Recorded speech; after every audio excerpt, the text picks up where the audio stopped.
Hello दोस्तों, blue flag certification के बारे में आज जानते हैं। UPSC prelims point of view से ये टॉपिक आपके लिए काफ़ी इम्पोर्टेंट रहने वाला है।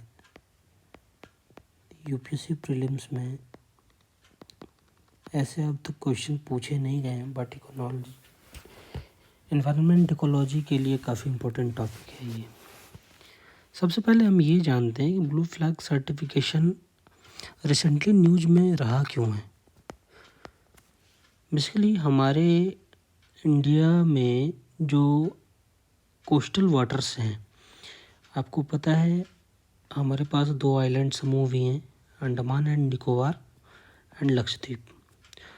तो अगर इनको साथ में मिलाएं तो हमारे पास कोस्ट लाइन बहुत ज़्यादा हो जाता है। इन कोस्ट लाइन्स पे काफ़ी प्रिस्टीन बीचेज पाए जाते हैं। तो इन बीचेज में कुछ ऐसे बीच भी हैं जिनको ब्लू फ्लैग सर्टिफिकेशन इसलिए दिया गया है क्योंकि इकोलॉजिकली काफ़ी इम्पोर्टेंट हो जाते हैं वो, और काफ़ी संरक्षण का काम किया गया है उन पे। तो ऐसे अभी इंडिया में टोटल 13 बीचेज हो गए। उन 13 बीचेज में रिसेंटली 2 बीचेज ऐड किए गए हैं। हालांकि ऐड सिर्फ एक ही किया गया है, लेकिन एक बीच को रिटेन किया गया जो कि कापड़ बीच है, और ये दोनों ही बीच हमारे केरला के हैं। तो टोटल अभी 13 बीचेज हैं। चहल बीच जो है रिसेंट, ये 13वां बीच है, 13th बीच है। और कापड़ बीच जो है इसको रिटेन किया है 2025 में, यानी कि ये 12th आपका था और इसको फर्दर रिटेन किया गया है। तो टोटल 13 बीचेज हैं। सबसे पहले हम जानेंगे कि ये बीचेज जो है इनको सर्टिफिकेशन देने का क्या मतलब है। तो ये जो बीचेज हैं, ये सर्टिफिकेशन इनको एक इको लेवल सर्टिफिकेशन मिलता है, और ये इको लेवल सर्टिफिकेशन जो है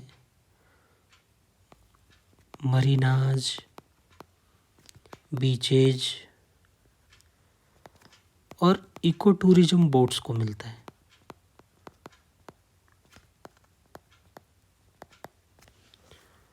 तो ये ध्यान में रखना है हमको। अब हम जानते हैं जो सर्टिफिकेशन अथॉरिटी है इस केस में वो है कौन। तो एक एनजीओ है, फाउंडेशन फॉर एनवायरमेंटल एजुकेशन, इसका शॉर्ट फॉर्म FEE बोलते हैं, और ये 1985 में इसको इस्टेब्लिश किया है, और ये एक नॉट फॉर प्रॉफिट ऑर्गेनाइजेशन है। तो ये सर्टिफाई करते हैं। तो ये ध्यान में रखना है।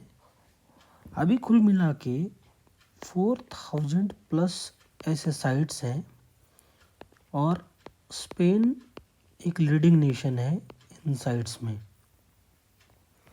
एलिजिबिलिटी क्राइटेरियाज की अगर हम बात करें तो 33 ऐसे स्ट्रिंजेंट क्राइटेरियाज इसमें हैं जो 4 ग्रुप्स में डिवाइड किए गए हैं, 1, 2, 3 एंड 4 ग्रुप्स। जिसमें एनवायरमेंटल एजुकेशन इंफॉर्मेशन है, बाथिंग वाटर क्वालिटी है, एनवायरमेंटल मैनेजमेंट है, कंजर्वेशन एंड सेफ्टी सर्विसेज है। तो ये ध्यान में रखने हैं। बेसिकली अगर हम अपने सस्टेनेबल डेवलपमेंट गोल्स को देखते हैं तो इसके कंसोनेंट्स में जाता है। जैसे SDG गोल नंबर हम 14 की बात करते हैं, गोल नंबर 14 बोलता है लाइफ बिलो वाटर।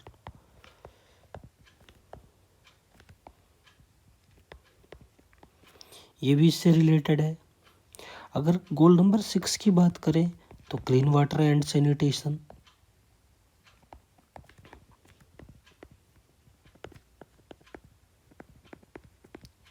तो ये सारा प्रोसेस क्लाइमेट से ही रिलेटेड है, एनवायरमेंटल सस्टेनेबिलिटी से रिलेटेड है। अब इसमें कुछ इंटरनेशनल ऑर्गेनाइजेशंस जो इन्वॉल्व है, जो कि ज्यूरी का काम करती है, जो ये डिसाइड करती है कि सर्टिफिकेशन देना किसको है। हालांकि इसमें FEE का काम है सर्टिफिकेट देने का, लेकिन बाकी ज्यूरी जिसमें जो शामिल रहती है उनमें यूनाइटेड नेशंस एनवायरमेंटल प्रोग्राम है, United Nations World Tourism Organisation है, एंड FEE तो है ही, इसके अलावा IUCN भी इसमें शामिल है। तो ये 4 ज्यूरीज शामिल होती हैं जो ये डिसाइड करते हैं कि किन साइट्स को सर्टिफिकेशन दिया जाना चाहिए। अब इसमें हम ये देखते हैं कि इंडिया ने इस फील्ड में कौन कौन से इनिशिएटिव लिए हैं। तो इंडियाज़ इनिशिएटिव की बात करते हैं तो बीम्स एक इनिशिएटिव है जिसको कि बीच एनवायरनमेंट एस्थेटिक मैनेजमेंट सर्विसेज का नाम देते हैं हम। और ये जो है ये Indian coastal zone management project का पार्ट है जो ministry of environment forest climate change के अंडर में आता है। तो अभी मैंने आपको जैसा बताया कि इंडिया के अब तक 13 ब्लू फ्लैग बीचेज हो गए हैं, यानी कि ये बीचेज अन्य बीचेज से काफ़ी ज़्यादा संरक्षित हैं। यानी यहाँ पे इधर टॉयलेट फैसिलिटीज़ की बात करें, सैनिटेशन की बात करें,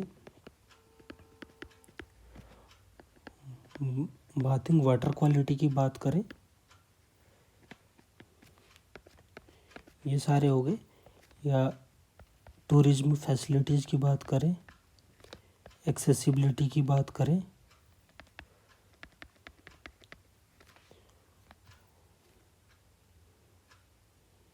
तो ये सारे क्राइटेरिया जिसमें होते हैं जो इन 4 क्राइटेरियाज के अंदर में आने चाहिए ये सारे। तो ये छोटा सा टॉपिक था ये। अब हम इसमें ये जानते हैं कि हमारे जो बीचेज हैं उनकी लोकेशंस क्या क्या हैं। तो जैसे ये है आपका गोल्डन बीच है, ये उड़ीसा में पड़ता है, ये आपका पुरी के आसपास है। रुषिकोंडा बीच ये वाइजैग आंध्रा में पड़ता है और स्पोर्ट्स फैसिलिटीज़ के लिए काफ़ी फेमस है ये। फिर आपका कोवैलम बीच ये तमिलनाडु का हो गया कोवैलम बीच। देन आपका ईडन पुदुचेरी, राधानगर अंडमान निकोबार का एकमात्र बीच है ये। देन कापड़ बीच केरला का हमने ऊपर पढ़ा है, और इसमें एक और केरला में छैल बीच अभी जो है 13th बीच शामिल हुआ है, ये ध्यान में रखना है। थूडी और कदमत बीच, इसको थूडी को मिनिकॉय भी बोलते हैं, ये लक्षद्वीप के 2 बीचेज हैं जो कि लास्ट ईयर ऐड हुए थे ये दोनों। और पादुबिदरी और कासरगोड ये दोनों जो हैं ये कर्नाटका के बीचेज हैं। फिर घोघला आपका जो है दीव का पार्ट है, और शिवराजपुर जो है गुजरात का बीच है। तो ऐसे करके हमारे 13 बीचेज हो जाते हैं। तो आपको ये ध्यान में रखना है, ये टॉपिक काफ़ी इम्पोर्टेंट है।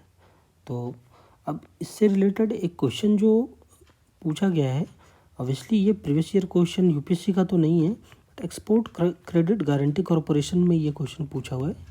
हम इसको देखते हैं। इसमें क्वेश्चन में पूछा which of the following beach does not have blue flag certification. Does not have, इस पे एम्फसाइज करना है। पादुबिद्री था हमने कर्नाटक में पढ़ा है, कासरगोड कर्नाटका में पढ़ा है हमने, रुषिकोंडा हमने आंध्र प्रदेश वाइजैग में पढ़ा हुआ है, शिवराजपुर हमने गुजरात में पढ़ा हुआ है, ये द्वारका में आता है। देन वरकाला केरला में, ये नहीं है ब्लू फ्लैग बीचेज में। केरला में छैल बीच है एंड वन मोर आपका कापड़ बीच आ जाता। तो ये ब्लू फ्लैग बीचेज का टॉपिक था आज का हमारा। आज छोटा सा टॉपिक है, अब इसको ढंग से पढ़ के जाएंगे। यूपीएससी प्रीलिम 2025 के लिए काफ़ी इंपॉर्टेंट टॉपिक है, क्योंकि इसके 2 बीचेज नए ऐड हुए थे, ये न्यूज़ में रहा था। Okay, thank you so much.